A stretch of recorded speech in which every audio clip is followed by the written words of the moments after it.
Good morning student, welcome to my channel ICIC coaching क्लासेसमध्ये मी आपले सर्वांचे हार्दिक स्वागत करतो.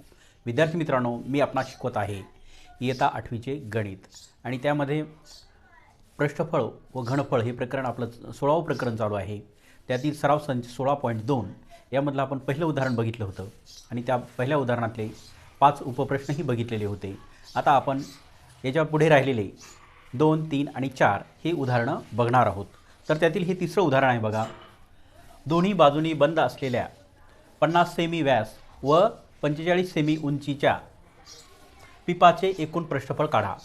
तर हे पिपा जे आहे तर तो दोन्ही बाजूनं बंद आहे आणि त्याचा व्यास किती आहे? तर व्यास हा 45 सेंटीमीटर आहे आणि त्याची उंची जी आहे तर ती आहे 45. व्यास हा 50 सेंटीमीटर आहे व उंची जी आहे तर ती 45 सेंटीमीटर आहे.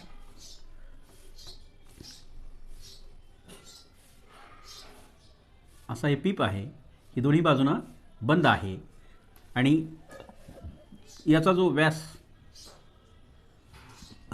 हा जो व्यास आहे तर हा व्यास कितीचा आहे? हा व्यास 50 सेंटीमीटरचा आहे, 50 सेमी. आणि ही जी उंची आहे तर ही आहे 45. तर आपण ज्यावेळेस याची आपल्याला पृष्ठफळ काढायचे असते, पृष्ठफळ काढायचं तर त्यासाठी आपल्याला काय करावं लागतो? अगोदर हा व्यास जे आहे तर व्यास कसा असतो? व्यास हा त्रिज्येच्या दुप्पट असतो, म्हणून R बरोबर D/2 म्हणजेच व्यास छेद 2. मग हा त्रिज्या किती आली? त्रिज्या बरोबर 50/2. मग 50ला 2 न भागितलं तर ही R किती आलेली आहे? R आलेली आहे 25 आणि उंची किती दिलेली आहे? 45 सेंटीमीटर. तर मग पिपाचे पृष्ठफळ म्हणजेच वृत्तचित्तीचे पृष्ठफळ याचं सूत्र काय दिलेलं आहे?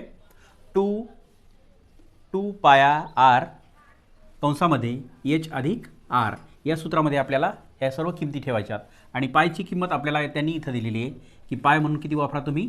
3.14 एवढी किंमत दिलेली आहे. म्हणून आपण इथं साधारणतः आपण किती 22/7 वापरत होतो, परंतु यांनी इथं ही किंमत दिलेली आहे म्हणून हीच किंमत आपण हे उदाहरण सोडवत असताना टाकायची. आता आपण ही सूत्र लिहिलेले आहे. या सूत्रामध्ये आपण किमती लिहू. 2 गुणिले पायची किंमत किती दिलेली? 3.14 गुणिले 25 गुणिले कंसामध्ये H अधिक R म्हणजेच H किती दिलेले? 45 आणि R किती दिलेले आहे? 25. मग H आणि R या दोन्हीची बेरीज केली आपण, ही आली 70. मग 2 गुणिले 3.14 गुणिले 25 गुणिले 70 यांचा गुणाकार केल्याच्यानंतर हा गुणाकार किती येतो? 10,990 चौरस सेंटीमीटर. मग एकूण पिपाचे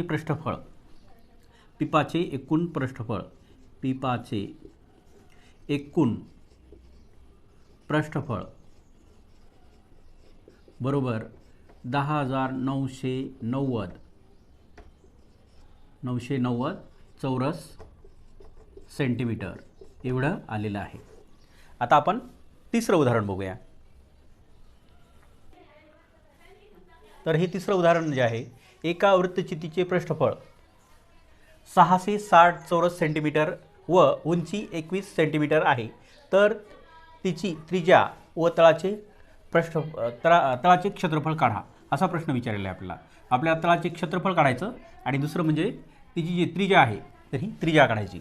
तर यासाठी आपल्याला कोणकोणत्या गोष्टी दिलेल्या आहेत? एक तर आपल्याला पृष्ठफळाचे क्षेत्रफळ दिलेले आहे, पृष्ठफळ दिलेले आहे की 660 सेंटीमीटर आहे आणि दुसरी म्हणजे उंची दिलेली आहे आपल्याला. ह्या दोन्हीच्या आधारे आपण काय करू शकतो? ह्या तळाचे क्षेत्रफळ आणि वृत्तचित्तीची त्रिज्या काढू शकतो. मग वृत्तचित्तीचे वक्र पृष्ठफळ याचं सूत्र आपण सुरुवातीला लिहू. तर ते लिहिलेलं आहे 2 पाय RH. तर यामध्ये आपण किमती ठेवल्यानंतर वृत्तचित्तीचे वक्र पृष्ठफळ दिलेले आहे आपल्याला किती? 660 चौरस सेंटीमीटर आणि त्यानंतर 2 जशाला तसे घेतले आपण आणि या पायची किंमत 22/7 लिहिली. R आपल्याला काढायचं सांगितलेलं आहे म्हणून R आपण लिहिलेलं आहे आणि उंची जी आहे तर उंची ही 21 सेंटीमीटर दिलेली आहे. मग ह्या किमती ठेवल्या आपण याच्यामध्ये. तर आता आपण इथं या 7 भाग जातो 21ला. 7 1 7, 7 3 21. मग आले हे वृत्तचित्तीचे पृष्ठफळ 660 बरोबर 2 गुणिले 22 गुणिले R गुणिले 3. तर याच्यातून आपल्याला कशाची किंमत काढायची, आता आपल्याला आरची किंमत काढायची. मग मग आता हे 660 जे आहेत तर 660 हे जागेवर राहतील, पण ही इकडची संख्या इकडं आल्याच्यानंतर हे इकडं गुणिले असल्यामुळं इकडं आल्याच्यानंतर हे भागिले होतील. म्हणून ही 660/2 गुणिले 22 गुणिले 3. तर यातला आपण संक्षिप्त केलं. 22 × 22, 22 त्रिक 66 वरचा 0 दिला, 3 × 3, 3 10 30 आणि इकडचा राहिलेला हा 2, 2 पंचे 10. म्हणून आपला आर त्रिज्या जे आहे तर त्रिज्या किती आलेली आहे, 5 सेंटीमीटर आलेली आहे. आता आपल्याला काढायचं त्याचं वृत्तचित्तीचे क्षेत्रफळ. आता वृत्तचित्तीचे क्षेत्रफळाचे सूत्र आहे पाय आरचा वर्ग. म्हणून पायची किंमत 22/7 आणि आर 5 गुणिले 5.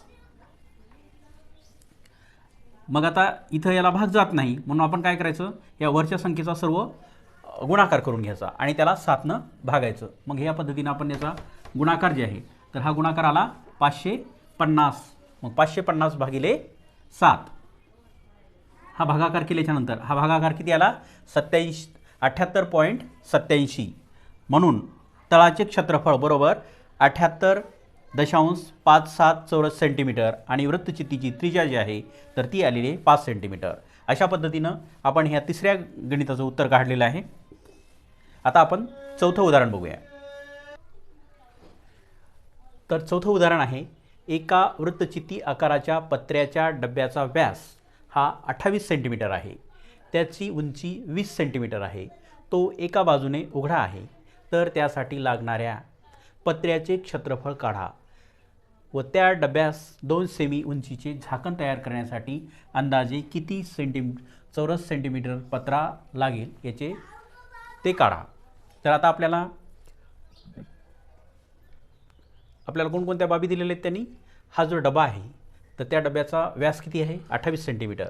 मग हा व्यास जे आहे तर हा किती आहे, 28 सेंटीमीटर. मग आपल्याला याच्या आधारे काय करावं लागेल, आपल्याला याची त्रिज्या काढावी लागेल. त्रिज्या काढण्यासाठी आपल्याला काय करायचं, त्रिज्याचं सूत्र काय आहे, आर = d/2. मग हा व्यास दिलेला आहे 28 सेंटीमीटर, त्याला भागिले 2, म्हणून आपल्या आर किती आलेले आहे, 14 सेंटीमीटर. आता आपण डब्यासाठी लागणाऱ्या पत्र्याचे क्षेत्रफळ काढूया आपण आता त्यासाठी. तर त्यासाठी आपल्याला सूत्र कोणतं दिलेलं आहे, डब्याचे वक्र पृष्ठफळ व तळाचे क्षेत्रफळ ह्या दोन्हीची बेरीज. या दोन्हीची बेरीज केल्याच्यानंतर आपल्याला काय मिळतं, त्या डब्यासाठी लागणाऱ्या पत्र्याचे क्षेत्रफळ आपल्याला काढता येते. मग डब्याचे वक्र पृष्ठफळाचं सूत्र आहे 2πr/h अधिक तळाचे क्षेत्रफळ πr चा वर्ग. मग आता या दोन्हीमधून आपल्याला काय काय कॉमन काढता येईल, तर आपण πr हे कॉमन काढलेलं आहे आणि त्यानंतर कंसात काय येईल, मग 2 अधिक 2h अधिक r हे 1 राहिलेला. मग याच्यामध्ये आपण किमती ठेवू. आता पायची किंमत 22/7 म्हणून ही 22/7 ठेवलेली आहे आणि आरची किंमत किती आलेली आहे, हे 14 सेंटीमीटर, म्हणून हे 14 सेंटीमीटर आपण इथं लिहिलेले आहेत. आता कंसामधला भाग 2 गुणिले उंची किती दिलेली आहे, 20 सेंटीमीटर, म्हणून ही इथं 20 सेंटीमीटर आपण घेतलेली आहे, अधिक ह्या आरची किंमत 14, त्रिज्या ही 14 आहे. मग 7 × 7, 7 × 2 = 14, म्हणून 22 गुणिले 2 कंसामध्ये 40 अधिक 14, म्हणून ही झाले 22 गुणिले 2 अधिक 54, 40 आणि 14 54, म्हणून ही 54. यांचा गुणाकार केल्याच्यानंतर हा गुणाकार येतो 2376. तर हे 2376 हे आपल्याला काय मिळाले, डब्यासाठी लागणाऱ्या पत्र्याचे क्षेत्रफळ. हे डब्यासाठी जो पत्रा लागणार आहे तर त्यासाठी त्याचे क्षेत्रफळ किती आलं, 2376 चौरस सेंटीमीटर. आता आपल्याला सांगितलं की 2 सेमी उंचीचे झाकण तयार करण्यासाठी लागणारा पत्रा. आता 2 सेमी उंचीचे झाकण आपल्याला तयार करायचे, त्यासाठी लागणारा पत्रा जो आहे तर त्यासाठी सुद्धा आपल्याला हे सूत्र लिहायचं. कोणतं, पृष्ठफळाचे वक्र पृष्ठफळाचे डब्याचे वक्र पृष्ठफळ म्हणजे 2πr/h अधिक πr चा वर्ग. तर याच्यातून सुद्धा आपण असंच कॉमन काढलं, πr कॉमन काढला आणि कंसामध्ये राहिलं मग 2h अधिक r. तर याच्यामध्ये आपण त्या किमती ठेवूया. आता 22/7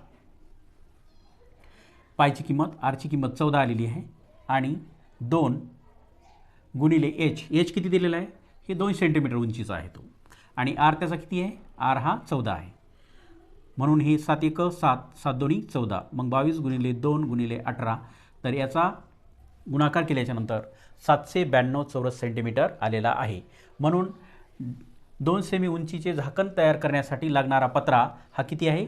792 चौरस सेंटीमीटर. म्हणून डब्यासाठी लागणाऱ्या पत्र्याचे क्षेत्रफळ बरोबर 2376 चौरस सेंटीमीटर आणि झाकणासाठी लागणाऱ्या पत्र्याचे क्षेत्रफळ हे 792 चौरस सेंटीमीटर आलेलं आहे. अशा पद्धतीनं आपण 2 ते 4 पर्यंतचे उदाहरणं बघितलेले आहेत. तर अशाच तुम्ही नवनवीन व्हिडिओला बघण्यासाठी तुम्ही या चॅनलला लाईक करा, शेअर करा, सबस्क्राईब करा आणि कमेंट बॉक्समध्ये कमेंट लिहा. हा व्हिडिओ तुम्हाला कसा वाटला? Thanks for watching.